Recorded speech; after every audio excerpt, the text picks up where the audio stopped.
Hello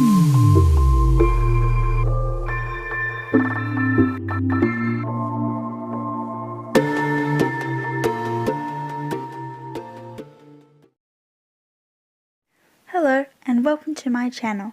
This channel is all about reading audiobooks from Erin Hunter or similar books. The book I'll be reading today is called Alpha's Tale, and it is a super edition within the series Survivors, written by Erin Hunter. Chapter 5. The light hurt his eyes. Dog thought bright hot sunshine was streaming onto him, and for a moment, his head full of fog and pain, he didn't understand. Am I outside my den? Why? He blinked. Even that small movement hurt. Slowly his eyes adjusted, and he realized the light wasn't so bright after all. It was dim. In fact, sunlight filtered through cracks in wood. Wood, not stone. I'm not in my den. He lay on his side, sprawled on something scratchy, but he wasn't cold. His nose twitched, finding dry dust that made him sneeze. That hurt too. Managing to lift his head just a little, he saw there was straw beneath him. It prickled through his fur and caught between his paw pads. Dog's nostrils flared again, reaching beyond the dusty straw, and his hackles lifted. The scents were strange. There weren't the usual pack smells of familiar wolves, milk-warm pups, and last night's prey. He couldn't smell sagebush or juniper or pine resin, only the overwhelming stink of horse and sheep hide, metal and sawn wood, and worst of all, Longpaw. His nostrils were full of the stench. Longpaw's sweat and skin and fur and other sickening odours that were altogether strange. As he twitched his muscles and stretched his limbs, he discovered he wasn't badly hurt. Time to go, dog. Get out of here.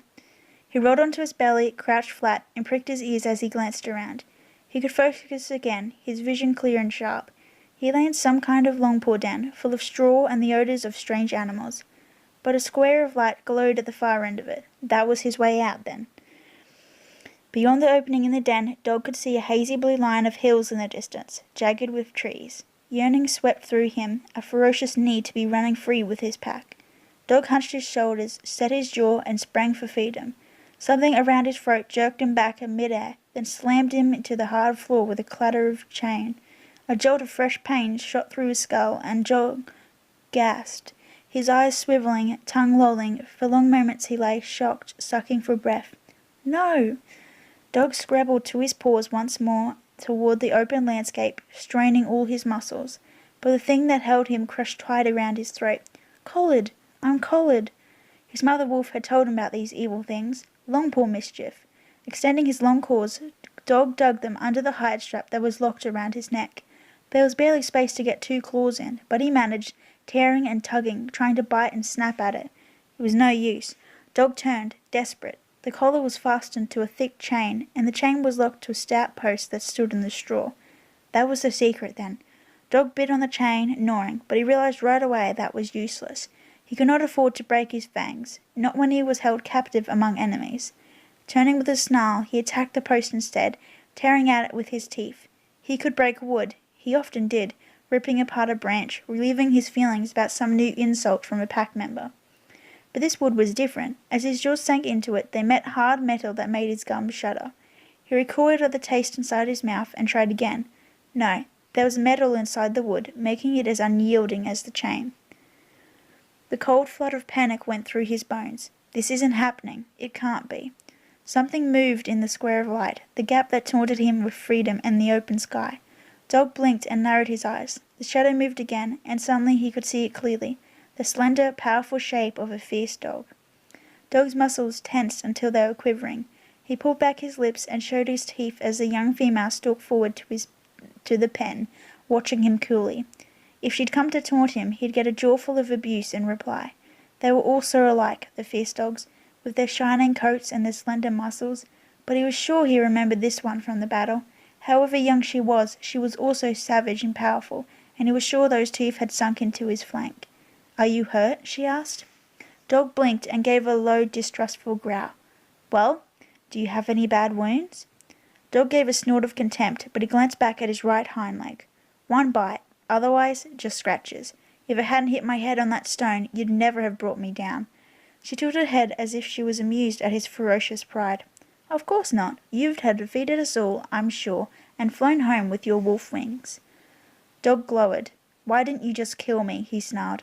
I have no idea. She gave a casual flick of her pointed ears. It was the rancher who brought you in. He's the one who put the collar on you, and he must have a reason, because the rancher doesn't keep anything he doesn't have a use for. Beneath his fur, a shiver ran down Dog's skin. He didn't want to be of use to the rancher. Was the Longpaw planning to eat him? Well, said the fierce dog, there's water in your pen. She nodded toward 2 large metal bowls he hadn't noticed, tucked in the corner of the pen. And some food. You might as well eat and drink. Why would I trust you? Dog sniffed suspiciously at the strange dry nuggets that smelled a little like meat. His snout moved to the other bowl. That was far less resistible, and there was no hint of a taint in the clear cold water. Suddenly Dog realized how thirsty he was. His throat ached with it, and his gums were sticky. Hesitantly he dipped his paws into the bowl and took a few laps. It seemed pure, even if it didn't taste quite like a mountain stream. He lapped at it again, then raised his head, his muzzle dripping. He licked his chops. The fierce dog was sitting back on her haunches now. What's your name? I assume you've got one. Mine's Calamity. Dog eyed her, his tongue lashing his jaws again. Already he felt stronger, after a drink. There was no way he was going to tell a strange and hostile fierce dog the name his pack had given him, the name that was a snide joke to most of them. This one was a dog herself, and he didn't want to claim any kinship with her, however distant. What kind of a name is Calamity? Calamity. His voice was edged with scorn, but he knew he was stalling. Again Calamity's ears flicked dismissively. It's not any kind of name, it's just a name. My first Longpaws gave it to me when I was at the training farm. Just a name? What kind of attitude was that? That doesn't make sense, Dog told her stiffly. A name is everything. A name is what you are. All right, tell me what you are then. Her expression grew sly. What's your name? My name's none of your business. That's a really funny name. Dog bristled. You know what I mean, and I don't have to tell you my name. Suit yourself. Calamity pricked an ear forward, looking thoughtful. Well, I'm not barking none of your business every time I want to call you, so I'll have to give you your name. I'll call you Wolf. Dog stiffened.